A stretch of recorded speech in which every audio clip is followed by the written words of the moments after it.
What is going on, guys? Happy Monday or Tuesday, whether you're tuning in from the podcast platforms or YouTube. Welcome back to Eat, Train, Prosper. This is episode 194, and we are talking nutrition, training, and recovery for new and expecting parents. So this came in as a requested topic from a listener who is about to become a father for the first time and has some concerns around accepting some of the reductions in training volume and how to structure things to make the most out of the time, not get completely overwhelmed, not regress to a fairly large degree, but also understand the new, much more significant, higher priority in his life. So we thought it'd be a really, really good topic to extrapolate onto for kind of full transparency. I am not a parent, so I will be speaking from the things that I have used with clients who are parents, and Brian can speak from direct personal experience, giving it to us straight. So before we dive into today's topic, as always, Brian, what's the latest, my friend? Yeah, I just got back from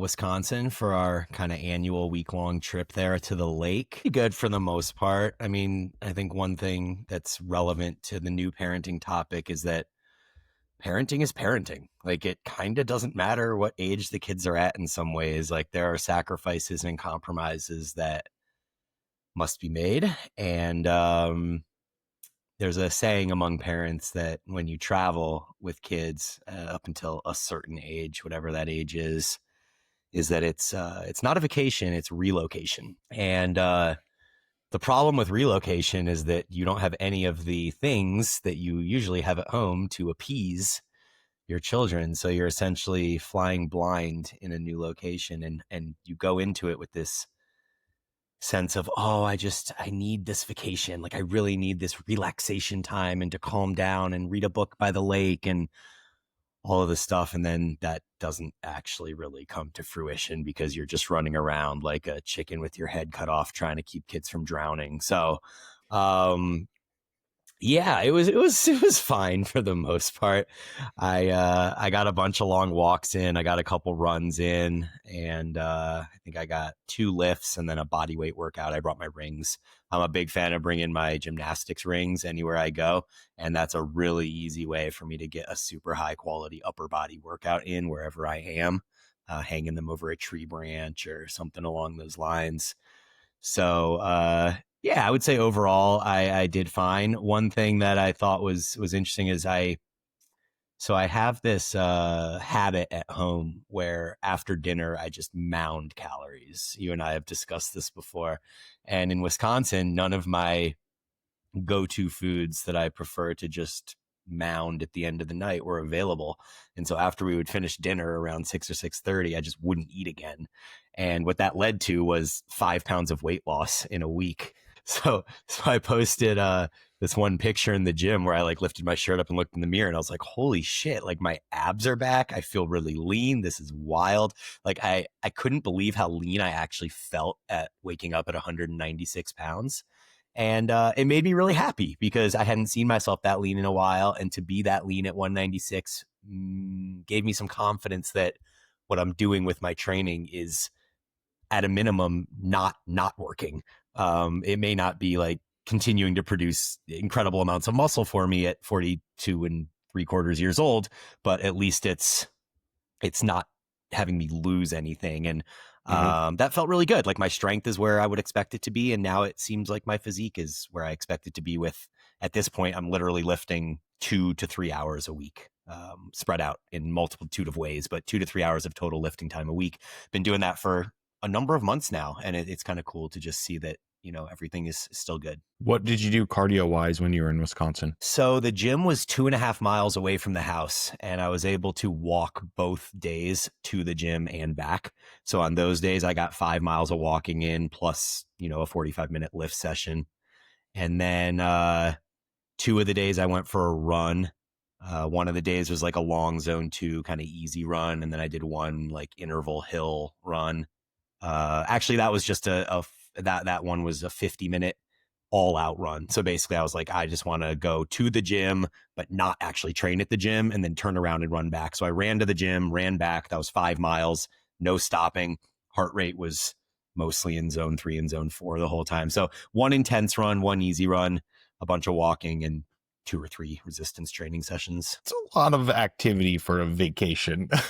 Yeah, but I mean, Like, isn't that like some people take vacation and that's what they do with it, right? Like one of my oh clients yeah. just went on vacation and he literally was like, this is what I did. I played a minimum of 18 holes of golf where we would walk the course. So that's like 4 miles of walking. Then he's like, I lifted almost every day and I would run like every other day. So this dude's on vacation and like he's doing even more activity than I am.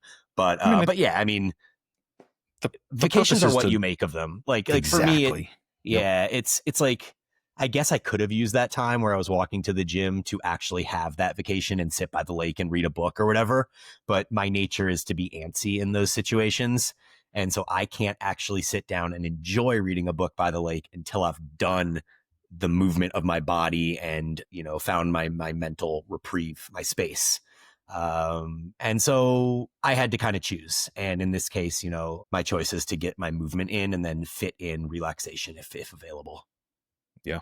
I mean, that's, I don't know. Like I said, I think it's what's most important is that you spend it doing what you want. And that's the privilege and the nicety of the vacation. Right. Yeah. Yeah, for sure. And then 2 other quick updates. I actually think maybe we turn these next 2 updates into a full episode either next week or the week after. But I got my blood work back. You and I and Dave McConey have kind of been discussing that in our chat.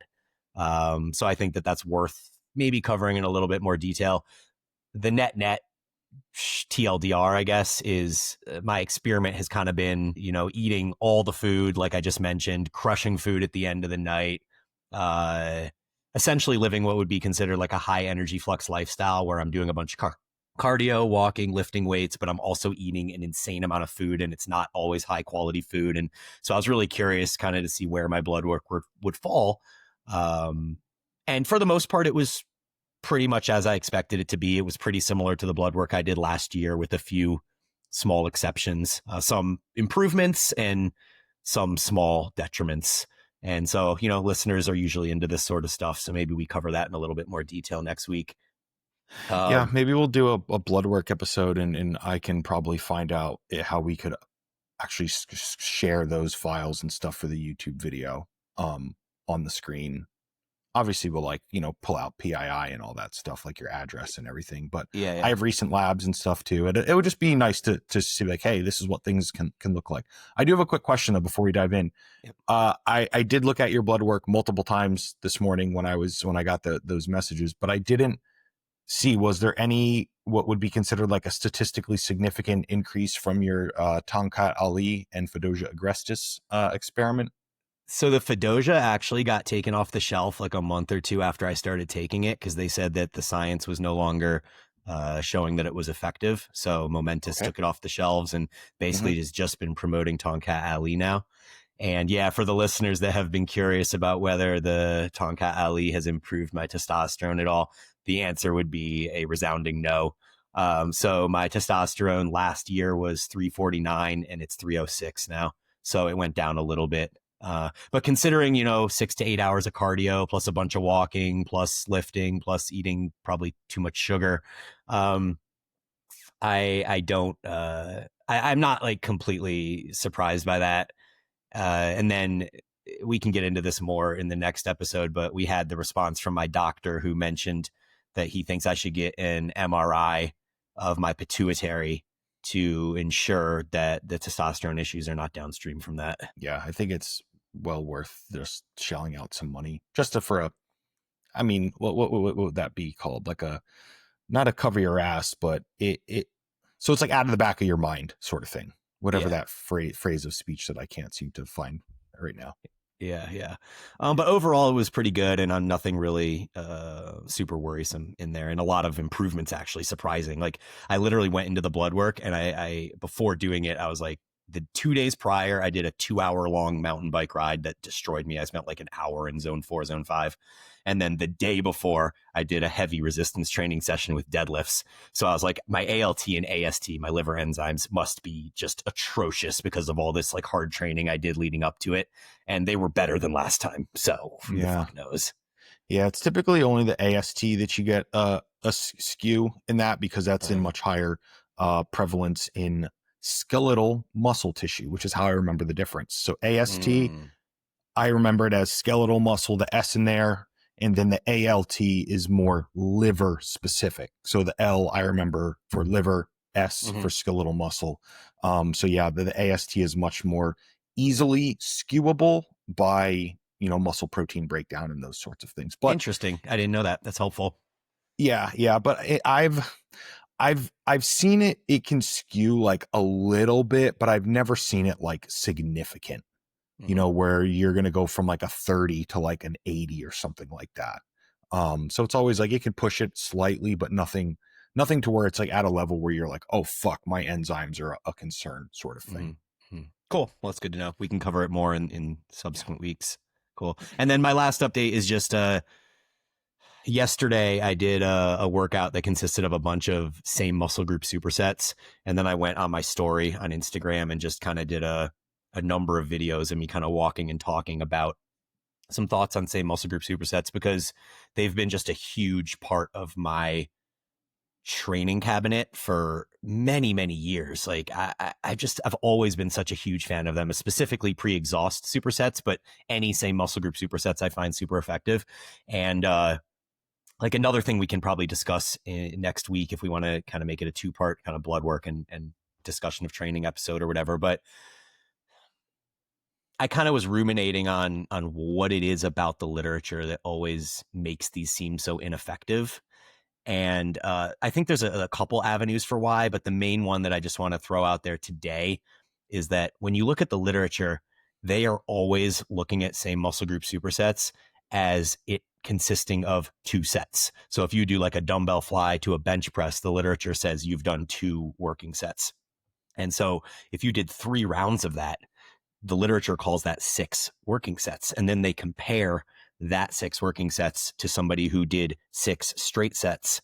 And obviously, I think it's not even a question that you could intuitively assume that that is going to underperform compared to doing 6 straight sets where you have sufficient rest between each one.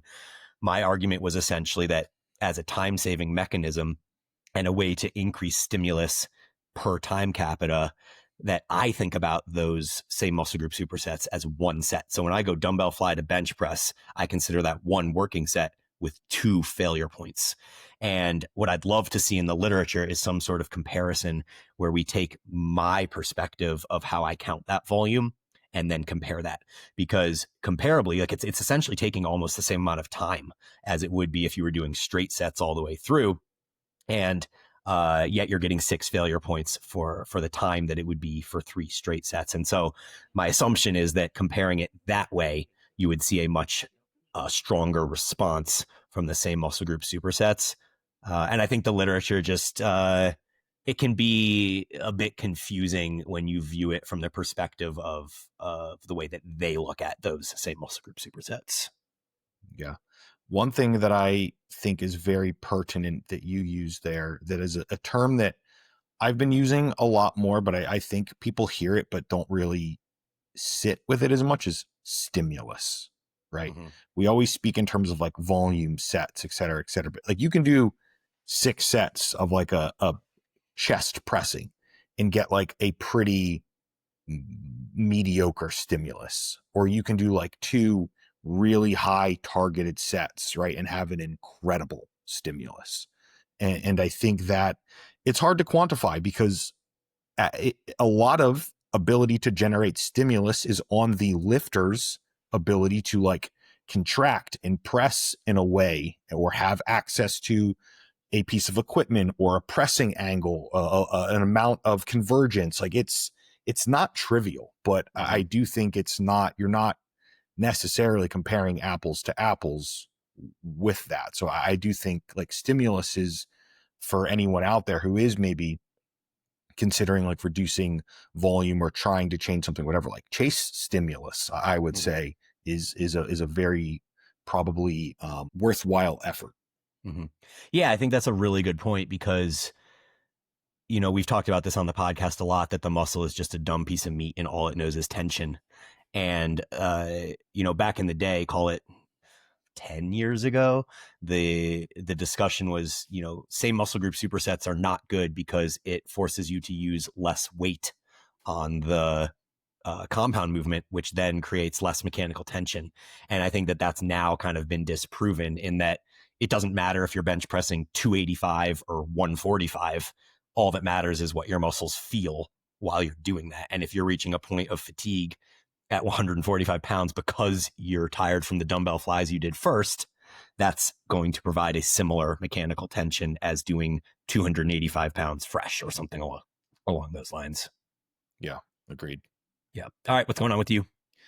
I am 12 days out as of this morning, Tuesday, July 8th. So when this episode releases, let's call it Monday the 14th or Tuesday the 15th, I will be in peak week, about to head to Taiwan. So today's actually also day 100 of prep, and I am feeling it. So I was speaking with Brian very shortly before the episode. Mentally, I feel pretty sharp, although I think what's funny is if I go back and watch some of these episodes in maybe 3 months, we'll see how much slower I'm speaking and how kind of like just delayed some of my thought process, et cetera, is. But I still feel pretty sharp. Tuesdays are a long day for me. I have a full day of client check-ins. I train, those sorts of things. And then we record the podcast at literally 8 p.m. for me.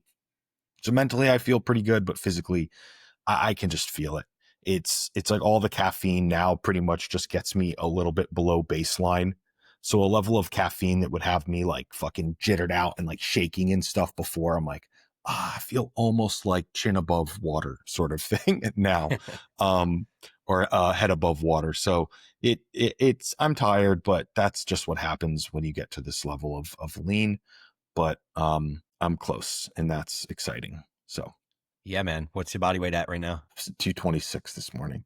It's crazy that you can be that lean and feeling those signs at 226. It's insane. Nothing makes sense, and a lot of my plans and stuff are kind of falling apart, and I'm starting to get a little bit concerned. I had thought that realistically I would be around heading into this show, maybe like I was hoping I could be like 209, 210 sort of thing. And then I'm like, okay, after the shows, because we get married September 26th, 3 weeks after, not even like 19 days after my final show.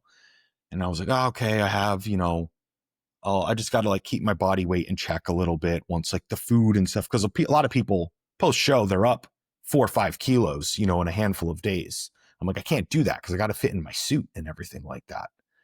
And now I'm like starting to get concerned. Like, am I going to be able to get enough weight down so that I can fit in my suit? Like, I can't go to this wedding at like 235. Like, I won't fucking fit in anything.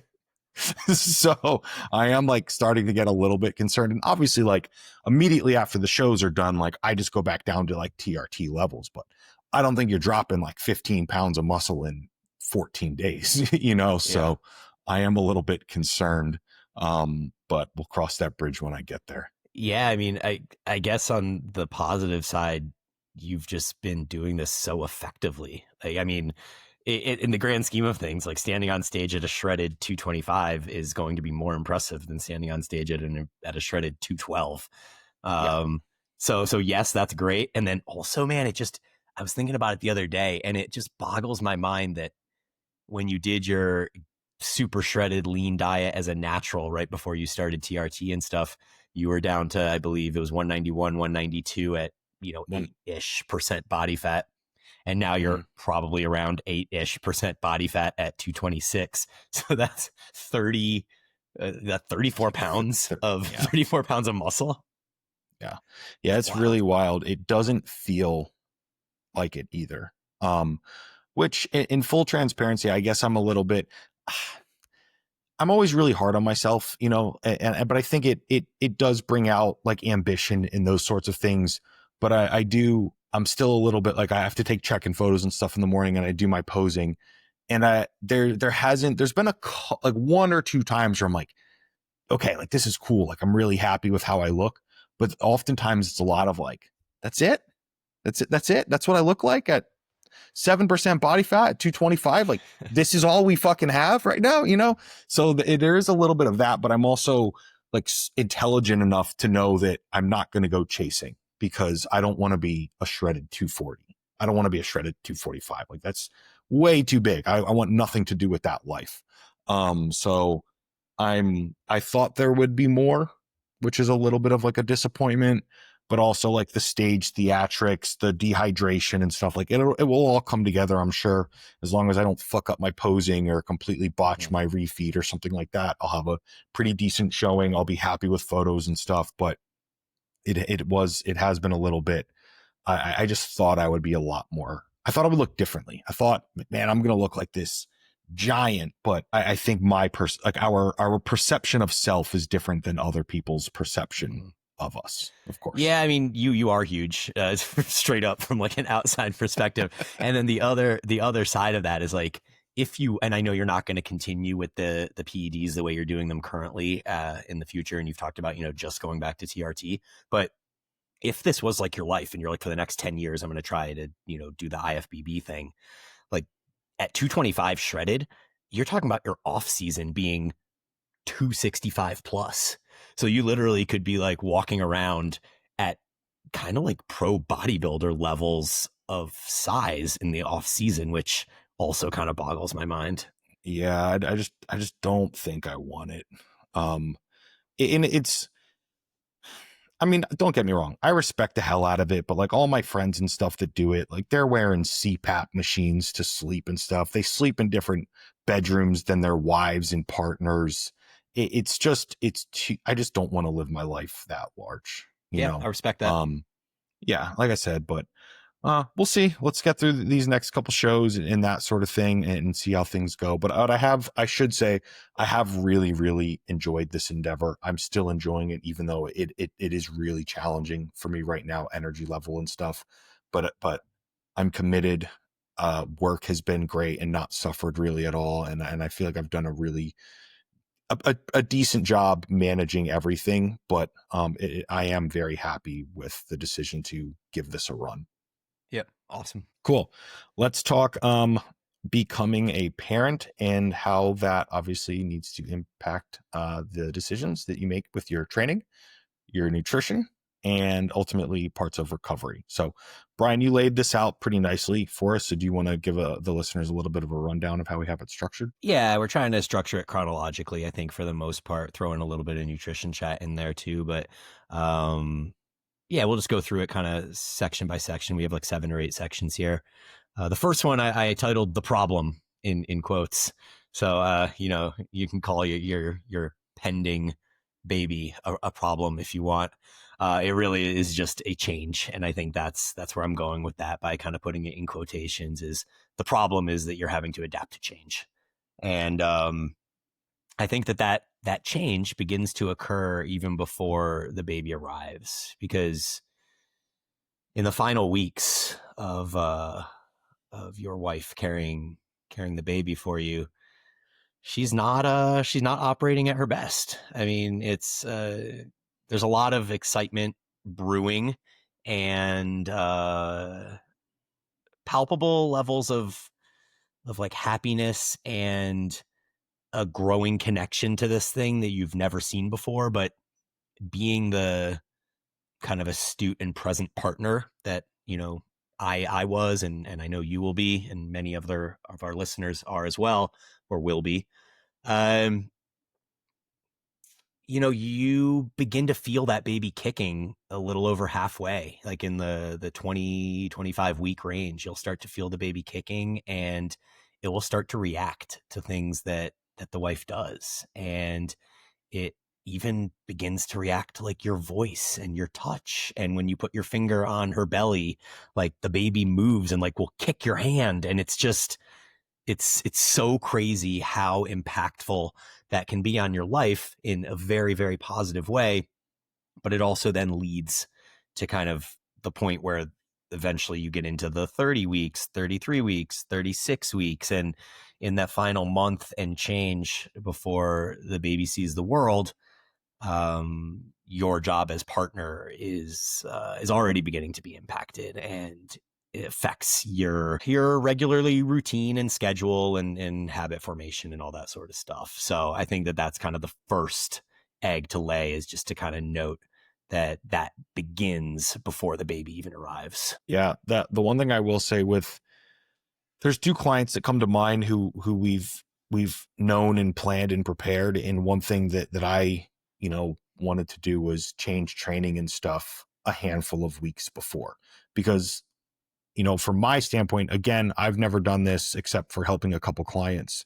I was just like, okay, what do I think is going to happen? What do I think is going to go wrong? There's so many things are going to change right when that baby's there. I'm like, let's get things that are already in a new structure before. So like we've reduced training days, training volume, like a handful of weeks before. So they were already integrated into that system. Changed, our nutritional approaches and things like that so that there was less. I tried to make some changes early so that there was less things changing all at once, due date week or after sort of thing. Mm-hmm. Yeah, that's totally right. I mean, you want to formulate your plan and understand that your plan needs to be malleable. But trying to formulate some sort of plan so that you don't go into it flying blind is extremely helpful. And so I, as somebody who, at least with my first child, was still like right in the heart of being obsessed with progress, I began to kind of think about, when am I going to be able to train? Am I going to be able to go to a gym? Am I going to have to do mostly body weight stuff at home? Am I going to have to pick up running because like I don't have time to go for long walks and stuff like that? And so, yeah, you start kind of formulating a plan that probably begins to get implemented, prior to the birth, because you have to be there as a partner in case it happens. Like you don't want to be at a gym doing a 2-hour marathon training session and missing the call from your wife who's like going into labor or something along those lines. I mean, you want to be a present partner that shows that you care, and like she's the one carrying the baby. So you don't want to be extremely selfish and narcissistic kind of in those last few weeks. You want to be a good partner and be there for her. Makes sense. Yeah. Go ahead. No, you're good. I was going to say, so with the kind of next point we have with finding time in the early days. So let's say babies happened. You've made it through the first, let's call it 72 hours of storm. And like, I would imagine, right, again, you're doing zero gymming for like the first 4 days, and all food's just going to be what, maybe a day or two at the hospital, depending on, and then whatever delivery things people send to the house, that sort of thing. I don't know. I have had a client who they prepared a bunch of like freeze packed meals that they just like put in like the air fryer or crock pot sort of thing for when they got back. That can work. But like that first week, let's call it a week, that's going to be a push. You're in like surviving that sort of thing until you find a little bit of routine. After about, let's call it 7 days, some buffer, you now need to settle into a little bit of like schedule thing there. Yeah. So yeah, I think you're exactly right in that I think you have to allocate about an entire calendar week where you're not going to train. And I would say that for most people, me included, consists of like the 2 days before birth, assuming that, your wife is going to carry it to full term. So you kind of know, like, you're kind of like, okay, we're at, 39 and a half weeks now. Like this baby's going to come in the next few days in most likelihood. So yeah, the last 2 days before the baby came, we were at home. She was having contractions. I wasn't getting any fitness in at all. And then you go to the hospital, and even if it's like a really fast, easy birth, like you're still looking at 2 to 3 days there, because an easy birth, maybe less than 24 hours of actual kind of being in the hospital, beginning to push, make the baby appear situation. And then you're in the hospital for another 2 days as they kind of monitor the baby, and you're sleeping in the hospital.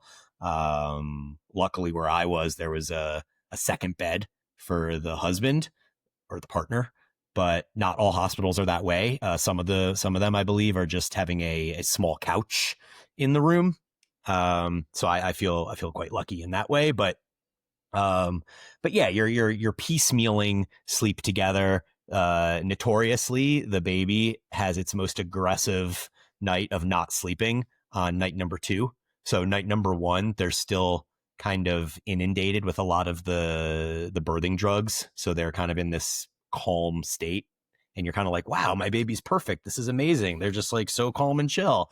And then night 2 comes, and it's just like all terror and hell broke loose, where this baby's like, oh shit, I'm not in the womb anymore, and there's this weird scary world out here, and I'm not touching mom anymore. And like, it's just that second night is atrocious. Like, I don't think either of us slept the entire night, and there's constantly doctors coming in and like picking the baby up, doing tests on it, sending it back. Like, it's just not sleeping, and you're not sleeping. So you're already in this huge deficit. And then you get home and you're in a malaise, especially with the first kid. You're just like, what the fuck? Like, I own this thing now. This is wild. Um, and and so yeah, you're trying to like figure out how to keep it alive and find your rhythm and all that stuff. So I think allocating at least, you know, a full calendar week to no fitness is probably a prudent step in kind of your planning process. A question here, which I think could be a little bit relevant. So the question asker was a father. So, you know, for the listeners out there, we'll probably tailor this a little bit more to a father. Obviously there's going to be a lot of applicable things, but in those first, like, let's call it those first like 5 days post birth, how much hands-on baby time as a dad are you really, like, how much can you actually do?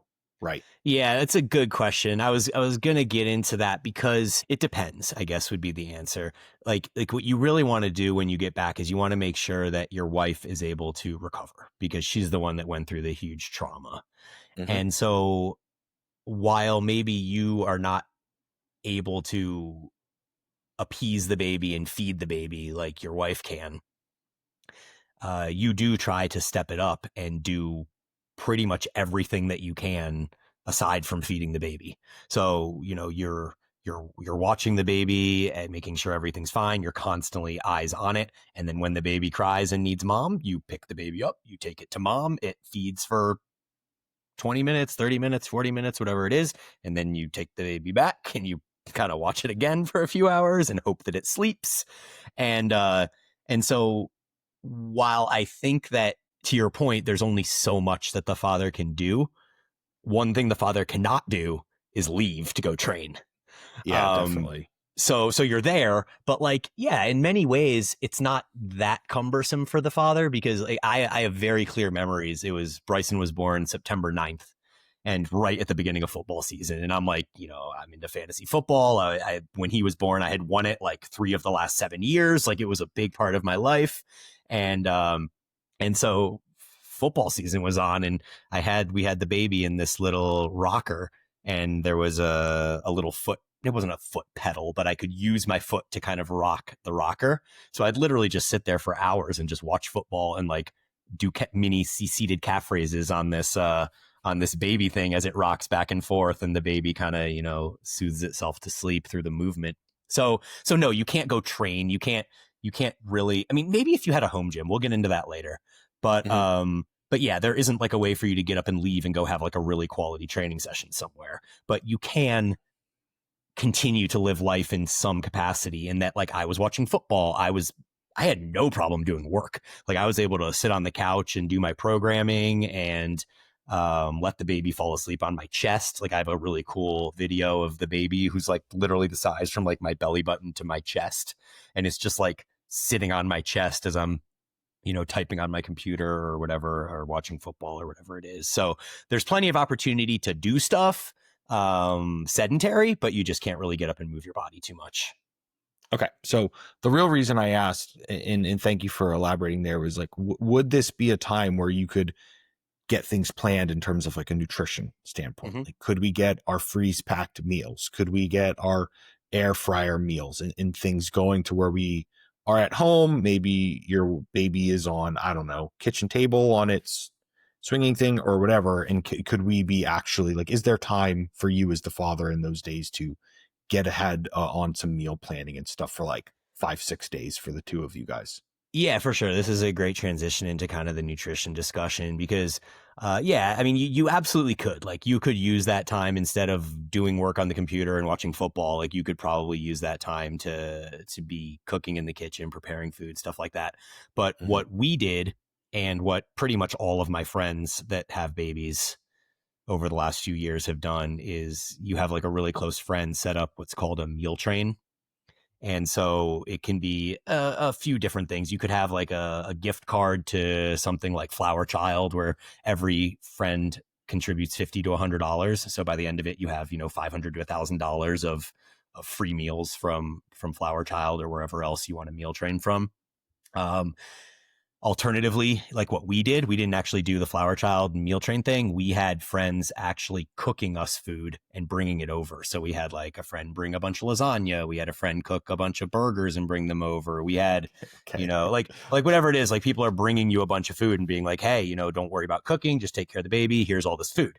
The problem with that is that then you're not really getting to choose the type of food that you're eating. You're just kind of at the peril of whatever people are cooking for you. So I think both of those options are great in that they save you the hassle of having to cook. But if you're very concerned about the quality of the food that you're eating, then maybe that second option isn't the best one.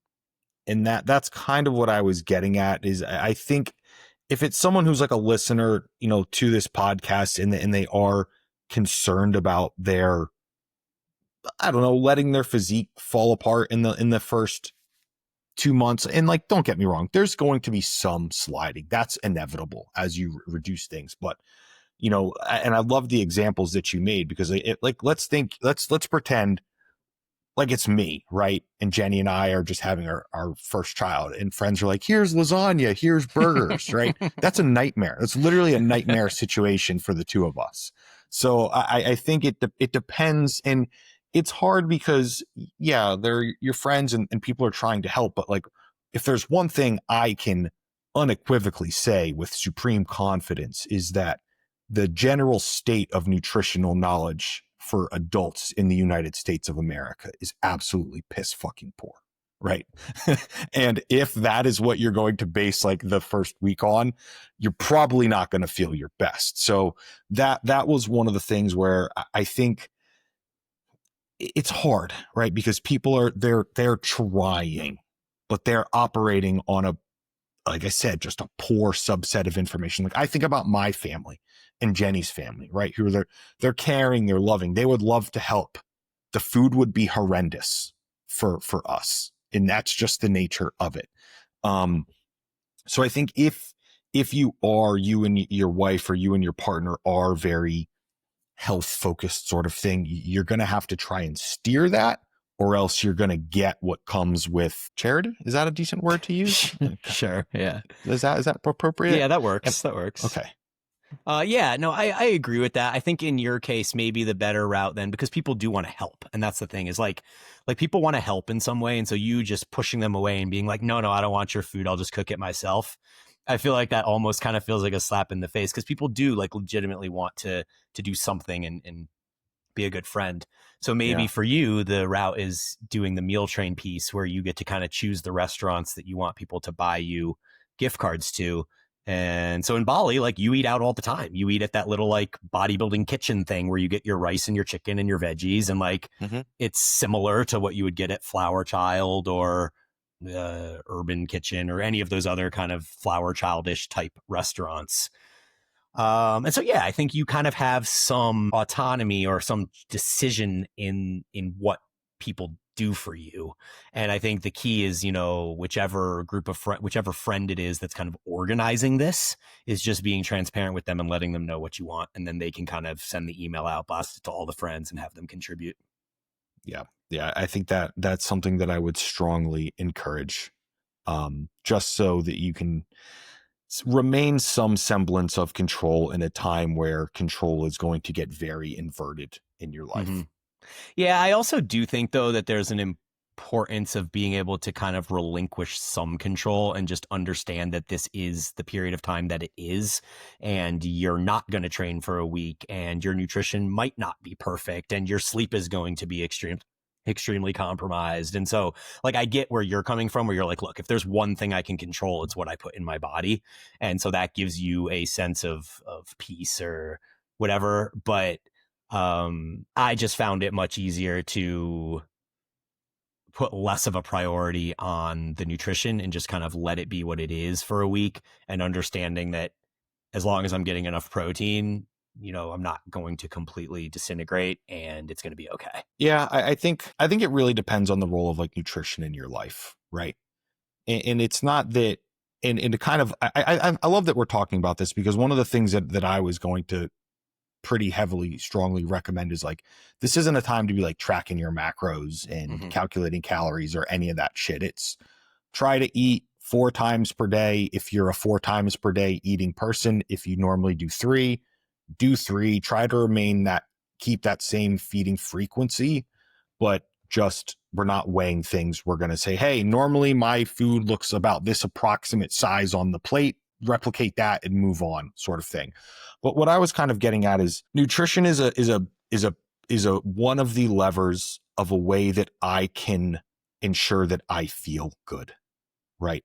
And if we're at a time where we're not training, right, so we don't get that kind of release of kind of similar to like you, it's like, hey, if vacation, Brian, you were forced to just sit at the lake and they said, no, you can't go do your walk or your run or your lift, like you're going to feel a little bit anxious from that regard. Mm-hmm. Sleep's going to be severely compromised that first week. So you're going to be operating at an additional reduced capacity. And if it's also, hey, you have to eat these foods that you're probably not going to digest well because you never have them, and then your stomach's all fucked up on top of it, that's where I was from the standpoint of like, I'm going to I'm going to hold on to the one modicum of control that I know that I have, because I'm already going to be operating below baseline. I don't want to be like very low below baseline because I'm just eating whatever on top of it.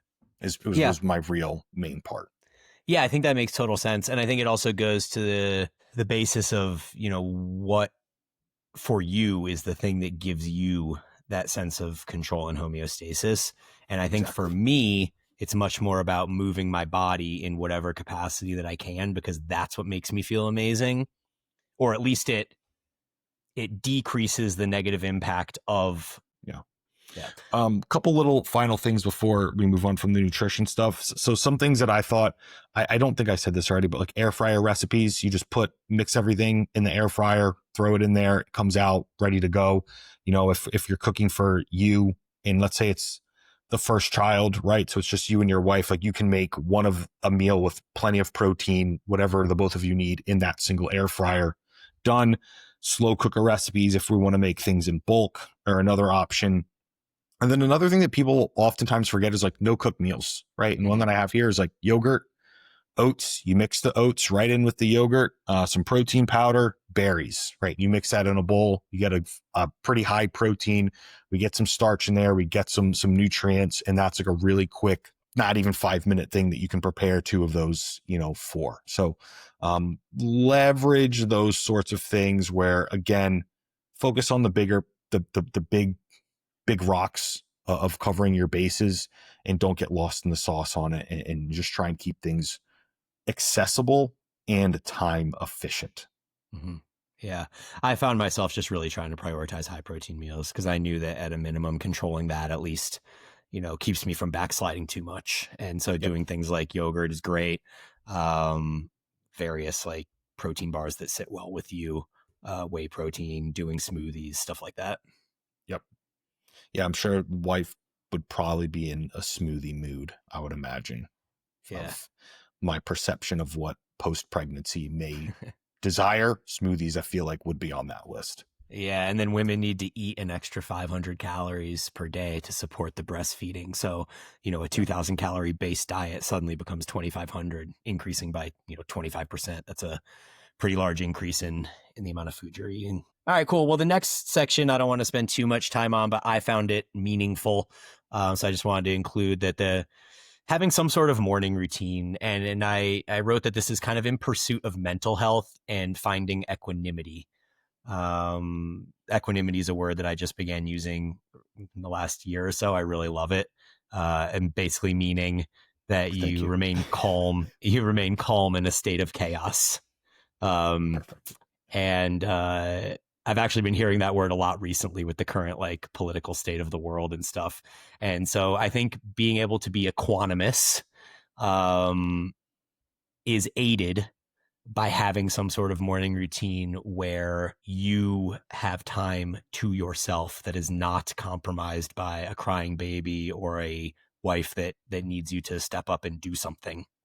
And so for me, it wasn't long. I didn't expect to have a 30-minute drawn out meditation where I'm staring at the sunrise or anything along those lines. I'm literally just talking about, you wake up and you get the baby to mom so baby can feed for 20 or 30 minutes, and you go wherever your happy place is and just close your eyes, keep your eyes open, mentally kind of disengage from the world in whatever way makes sense for you. For me, it was literally just laying on the couch with my eyes closed and focusing on slow, deliberate breathing for 5 minutes. And even doing that would bring me a sense of calm and peace that I think would resonate throughout the remainder of the day. And yeah, I just can't highly recommend enough having 5 or 10 minutes that is just yours, where you're not trying to think about what work I need to do or what food I need to cook or how am I going to fit my workout in or anything along those lines. It's just time for you to just be at peace and whatever that means for you. That has been my single most valuable discovery of prep. I do it every single morning. It's when I do my journaling, right? I get up. It's the second thing I do. The first thing I do is, well, first I brush my teeth, then I do something that's not very fun just to get it out of the way. And then I go sit down, I make a quick coffee, and I do my like 10 minutes of journaling. And what I really liked is you used words that I'm constantly like journaling about: the calm, the peaceful. It's like a really calm morning. I feel really like at peace with everything going on right now. And I don't look at my phone yet. Well, I do quickly log my morning weight just so I don't forget it, but no messages I look at, no emails, no nothing, no social media. Like everything is after I spend those 10 minutes to myself. And it's made a profound impact on like the enjoyment and perception of my life and stuff. And I really am going to do my damnedest to continue to keep that in place, of just having like those 10 minutes of it's like unprovoked errand time, or uninterrupted. Yeah. Cause something that can really happen too, especially in a time like post baby or something where you don't have your normal like work structures or stuff. And this is part of like the entrepreneur's dilemma. It's like, there are days, it's a Thursday or a Friday, I honestly don't have anything to do. Like that does happen. Like clients are taken care of. I have no calls. I have no consults. There's nothing I need to get done. And it can be very easy to like waste that day if you just wind up on like Instagram or YouTube or, doing these unproductive behaviors. And that's really, really helped me to like center myself for the day before these things kind of like pull at you a little bit. Yeah. So I cannot recommend that enough. Yeah, I find it completely invaluable. And it was actually through this first baby, Bryson, in 2017, where I began to establish what is now kind of my morning routine breathwork practice that I do. And it kind of came out of that 5 or 10 minute sequence that I would do. And it's been invaluable. Like I can't really use another word. So cool. Glad you feel the same there. And definitely something that I encourage all parents to make sure they employ as they're kind of in those more difficult days in the early time. Okay, now let's get to the fun stuff, right? Talking about training. So before we have a little bit of an aside right before we talk about training. And it's kind of just like a disclaimer. You have to simply accept that you have recovery capacity limitations, right? Sleep is going to be probably disrupted at a minimum of 20 to 25%. And that's probably being a little bit generous. Brian's probably going to like chuckle and be like, fucking 60%. I mean, I think you could get there. You could get there. Okay. Yeah. Okay. So we are going to have recovery restrictions. These little things, like you're not going to be able to control your calories as tightly as you would. And energy levels and stuff are going to be down. Stress is going to be higher, which eats at total, allostatic load and total recoverable capacity. So you have to accept that your training volume is likely going to come down, probably because of a necessary frequency reduction, because of just a reduction in total available time. But you have to accept that this isn't going to be probably the most progressing time of your lifting career. And that is what it is, because there's a new priority in your life right now. Yeah. I did progress during this time, but we'll get to that as we get into the training and kind of talk about some of what I did. But yeah, 100%. So sleep, I just had a buddy a good friend of mine here who just had a baby, and he said, I think that he had slept 5 hours in the first 72 hours. And that included, the time in the hospital and stuff like that. But 5 hours and 72 hours. Yeah, dude, it was really bad. I don't know that I've heard too many worse than that.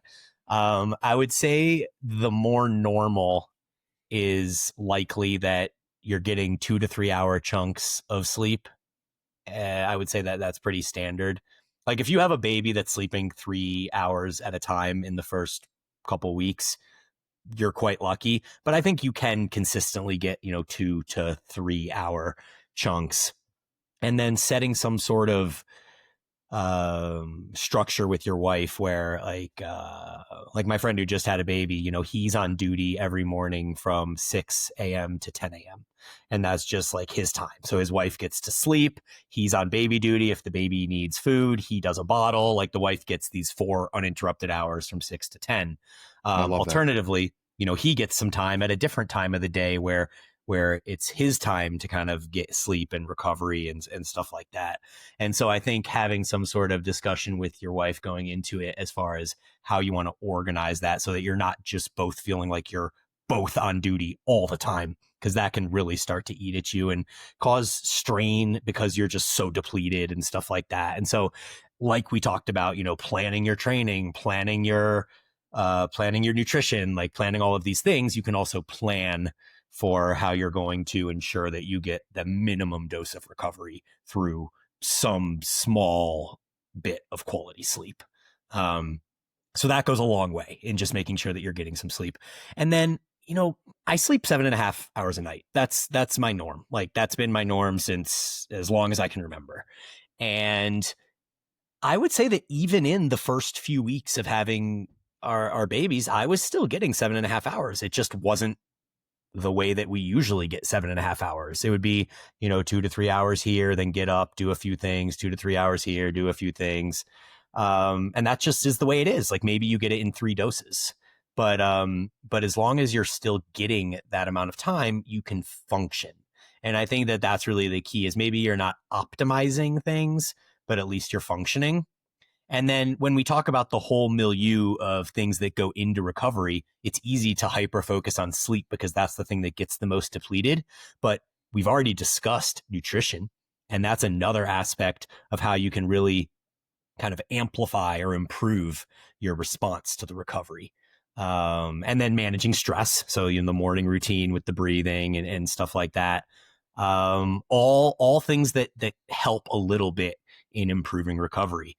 And being in a caloric surplus, like yes, that's related to nutrition, but making sure that you're not just eating quality foods, but that you're eating sufficient quality of food. Like it's not a time to be in a deficit or maybe even at maintenance. Maybe it's a time to eat in a slight surplus because you're being stressed recovery wise. So yeah, anything else to kind of add to that? I did have a question when you were saying that you got approximately the same 7.5 hours, but it was just distributed differently. Were you finding yourself like taking a nap in the middle of the day as part of that? Yeah, I would say the Okay. norm in the first few weeks was that we would go to bed at, 9 or 10 p.m. normal time, put the kid down. I'd usually be up at midnight to grab the kid, get it to Kim so that he could nurse.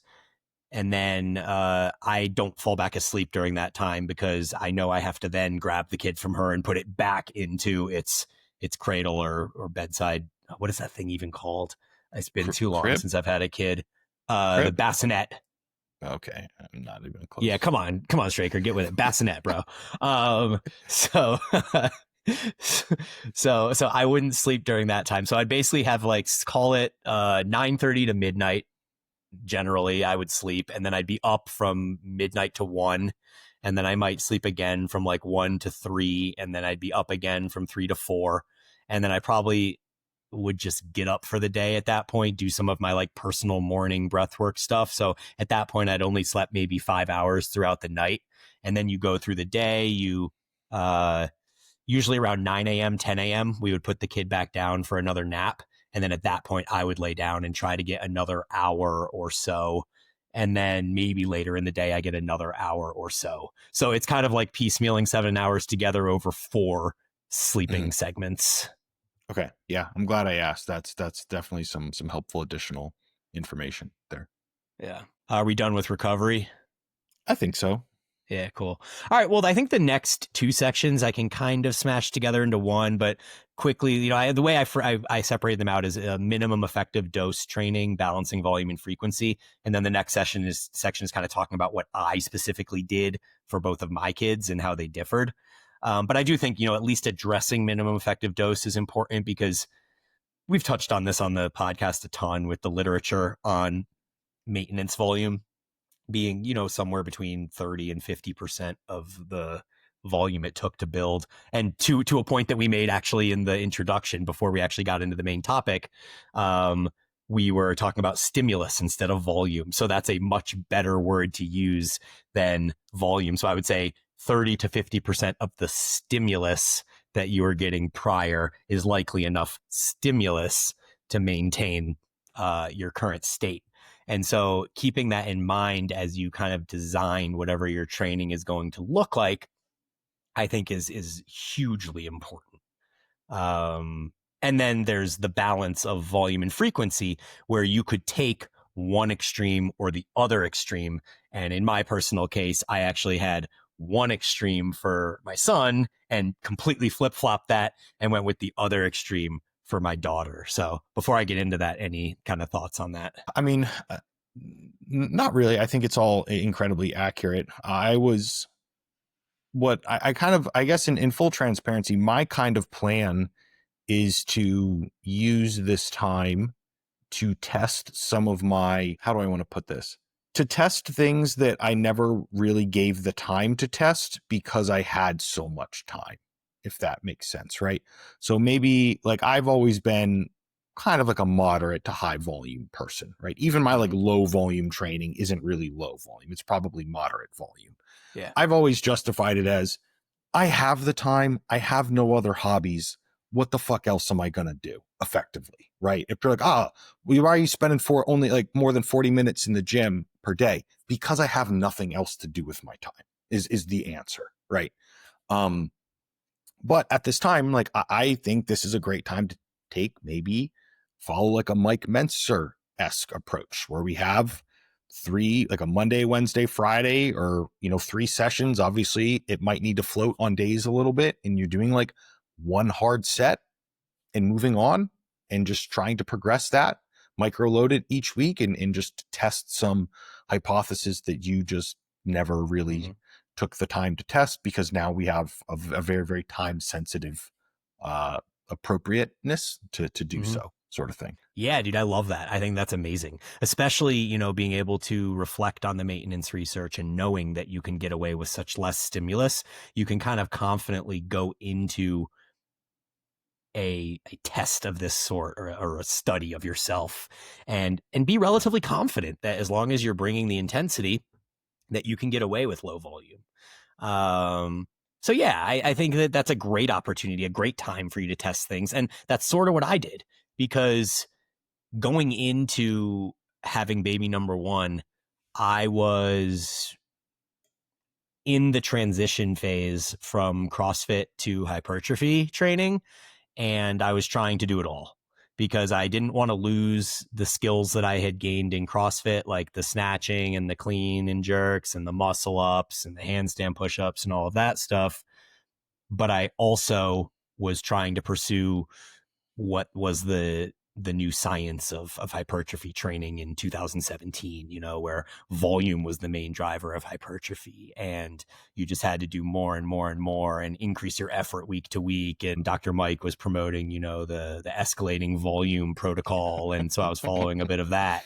And then I have a baby and I'm like, whoa, like, I'm trying to optimize everything. Like that was in the period of time where like optimization is key, And so I didn't exactly know what was going to happen when I made the change. And so what I ended up deciding to do, which was completely different than anything I'd really done since my first 3 years of training, was I essentially started doing Rippito style training. I picked the Texas method from his website. And at that time, our buddy from the gym, Jason Varnum, had just started a starting strength gym.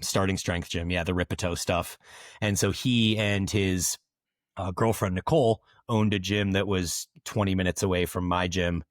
And I just decided, like much like you said, to try to test something just as see what happens. I decided to do the Texas method. And the Texas method consists of 3 full body training sessions. It focuses on 3 or 4 exercises per session where you're doing something like 5x5, 3x5, 2x5, 3x3, like basically sub 5 rep stuff, relatively close to failure, trying to force progression week to week, mostly powerlifting movements. So a lot of barbell work. And I was training 3 days a week, but each session was close to 2 hours total. So I would have to drive to the gym. I would drive back. So you're looking at like 40 minutes there. And then I'd be training for about an hour and a half. So you'd have over 2 hours of time commitment. But I had kind of discussed this with my wife and I was like, hey, all I need is these 6 hours a week over these 3 days. Like, when can we make it work? What are the times, et cetera, et cetera. And we put a plan together.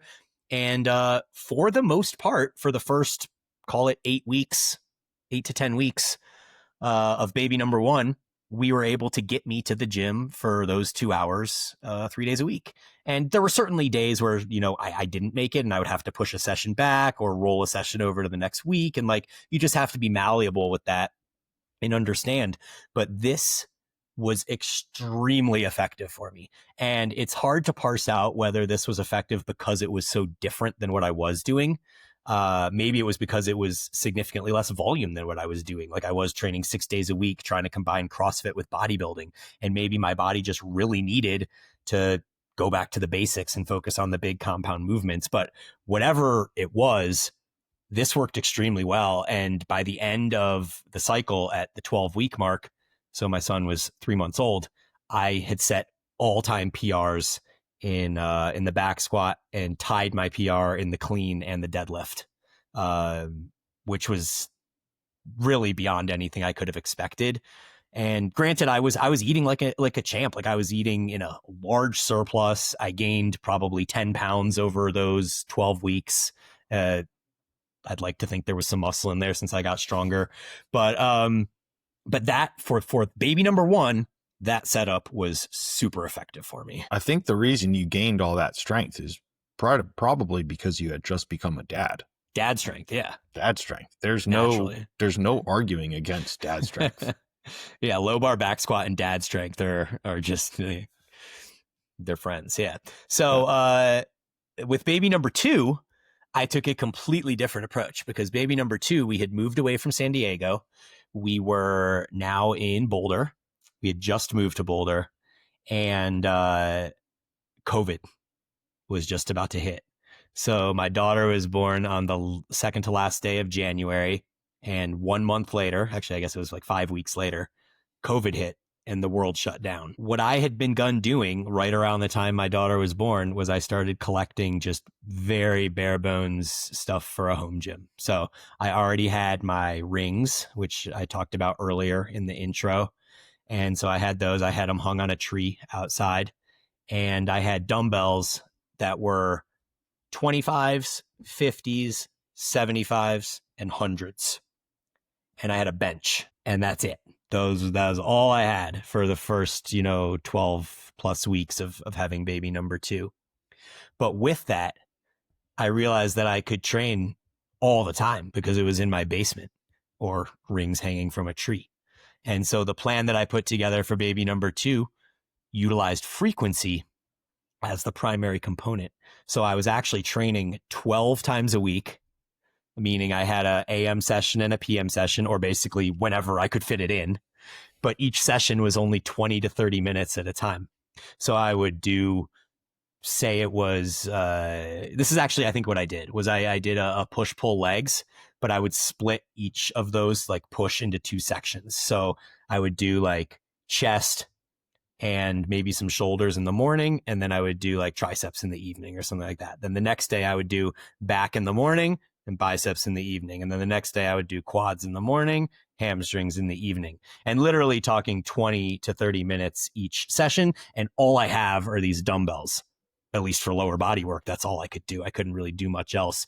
So it was a lot of like split squats and single leg RDLs and stuff like that.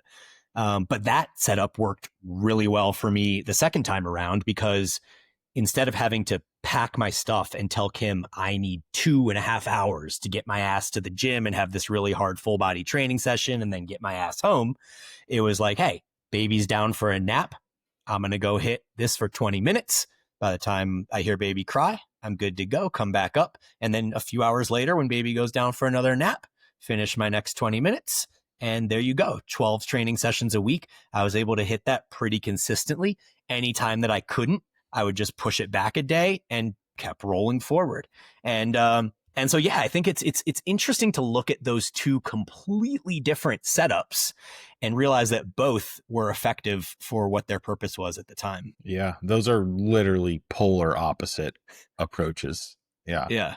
Yeah. Yeah. And kudos to Kim for giving you 2 hours three times per week to dip away. I don't know. I think stuff like that's important, right? You know, like communicating what's important to obviously each of you guys. And I'm sure there was something where she was like, hey, I need this time, Brian, or whatever. And you were like, yeah, sure. But I just think it's, major props to you guys for communicating that. And that's something that I know I'm getting a little bit off topic, but I definitely, what's the word I want to use here?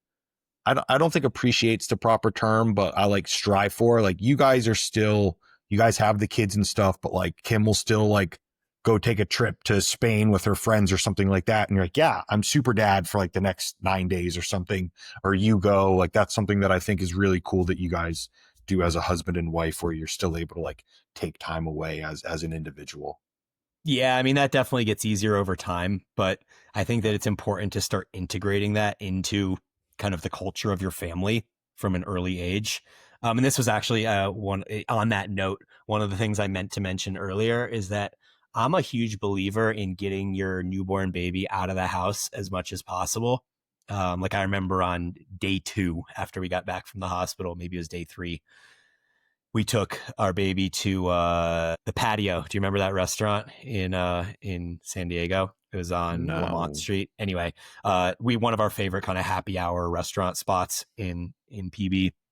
And it was loud and noisy, and there was a bunch of people talking, and there was some music. And I think it's just really important to start that early, because what I've noticed from clients and friends that have had babies, and they kind of have that tight grasp on them where they're trying to keep them from those types of situations, is then the baby is not adapted to those, and they tend to be more contrarian when you do end up going out to those later on down the road.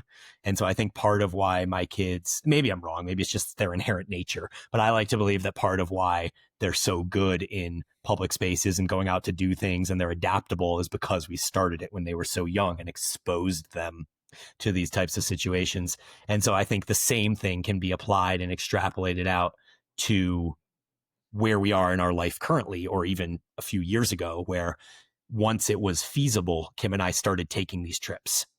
And there's so many friends that I have where the kids, like, when the parents leave, the kids throw a fit and they're just like, no, mom, no, dad, like, no, they don't do well with babysitters, like the whole thing. And because we established a routine in which mom and dad leave, but you know what? Mom and dad come back. And that's been great. And I don't know how much of that is attributed to their inherent nature and how much of that is attributed to the way in which we went about kind of exposing them to this stuff gradually over time. But I do think there's something important about letting them know that you have your own life and that you're going to go. They don't have to understand it in those terms, but that they just understand mom and dad leave, mom and dad come back. And there's a sense of security with that and a sense of acceptance. Yeah, I think that's brilliant. I hope that we can do something like that, because I love spending time by myself. Yeah, dude, I feel that. Honestly. Okay. Yeah. So we have one kind of final facet, a section for this. And I think it's around setting realistic goals. Or not, I think it's around, it is around. I think it's important to set realistic goals. And I think you have to have some grace for yourself in a time like this. It's going to be challenging, and you may need to accept certain things that, this is potentially like a first in your life. Like I do, in full transparency, see myself struggling with a time like this where I wouldn't say I'm a selfish person. I'm kind of, I'm time selfish in that I've always spent so much time by myself. And for as long as I can remember, I remember being like 15 years old and remember being like, I can't wait to turn 18 because I'm just going to leave and go do what I want to do. And then that worked out great. And then it just like kept working out great, and there was, I love spending time by myself. Like Jenny's gone for 3 weeks or something like that. And don't get me wrong, I love obviously Jenny, and I look very much forward to when she comes back. But like I'm doing really okay on this time with by myself, and maybe around like day like 12, 14, I start feeling like, okay, like I think I'm ready for her to come back and stuff. But like I have a solid 2 weeks where I'm just like great by myself, day in and day out. So I do think it's important for setting those realistic goals. And what it might realistically be is like, hey, I want to be body weight stable during this time, and I want to micro load my compound lifts. And maybe it's a great time to grab the $50 change plates off of Amazon so that you can micro load if you're going into a commercial gym or something like that where they do not have that. And like that is your goal.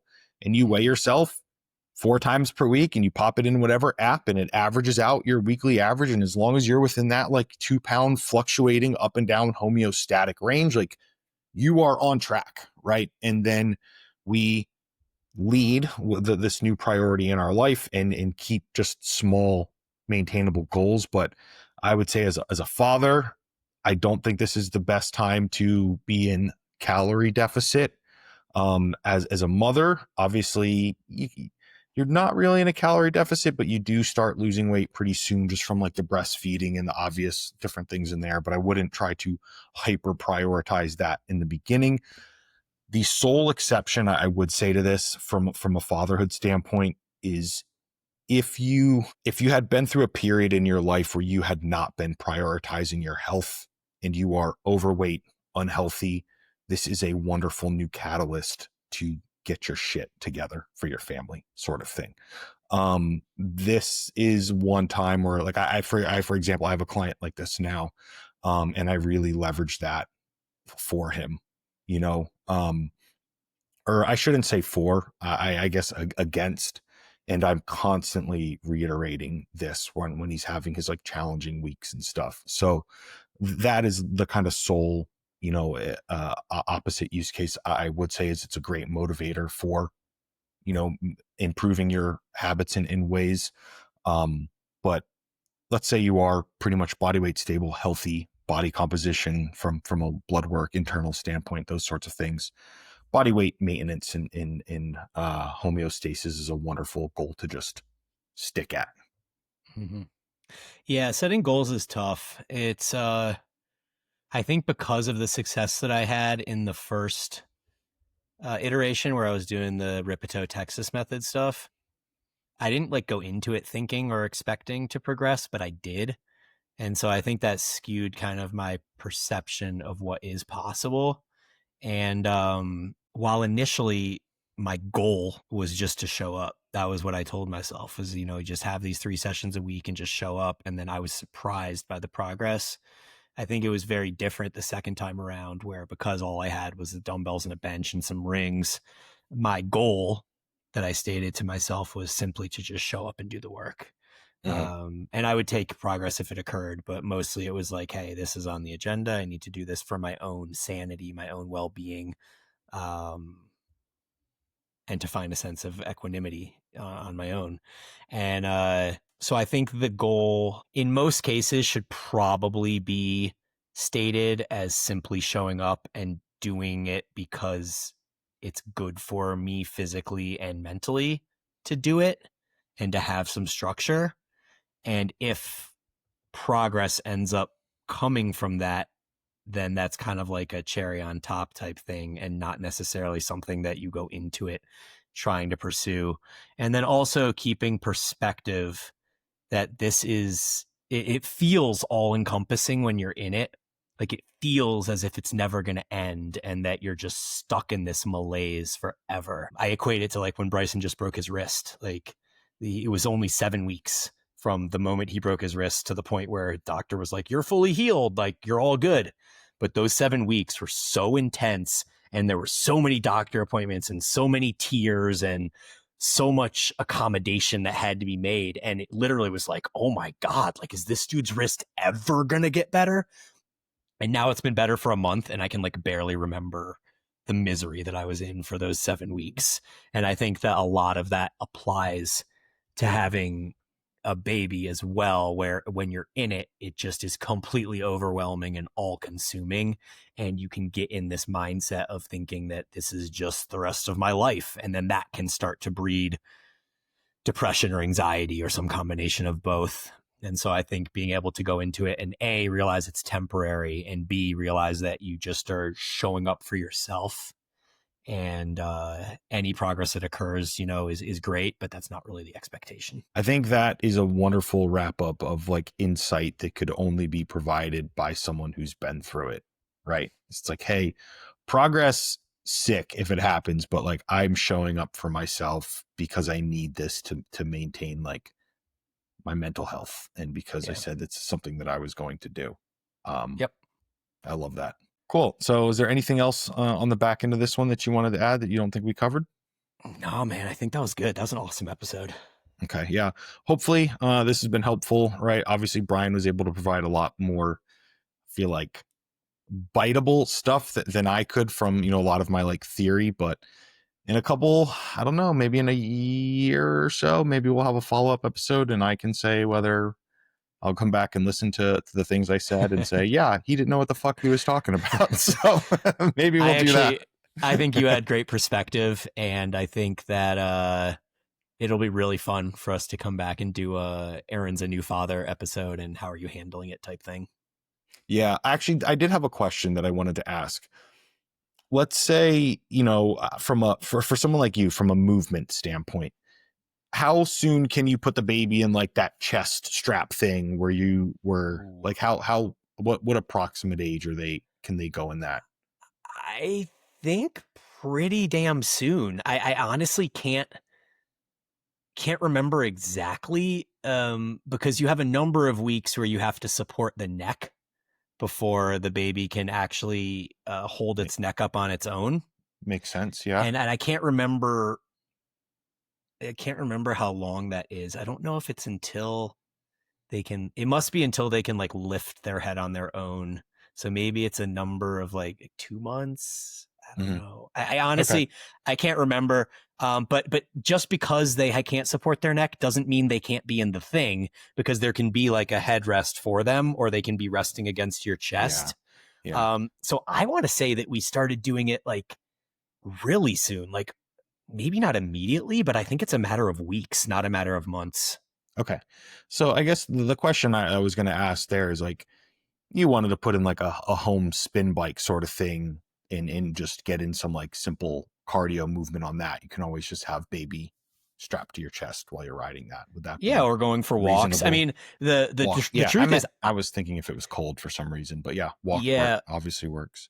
One thing I didn't mention at all was that with both my kids, the one guarantee that would keep them calm and get them to stop crying, and usually to fall asleep, would be to put them in the stroller and push them.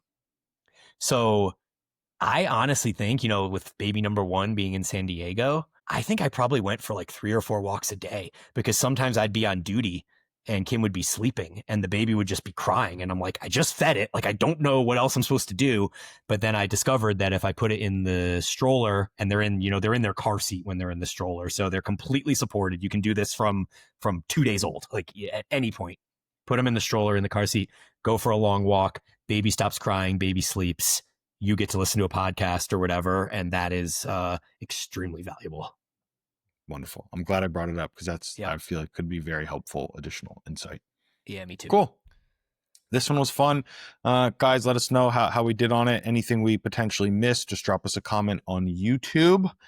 Any other future episode discussions or anything that you would like for us to do, you can always drop us a recommendation on Instagram or on YouTube as well.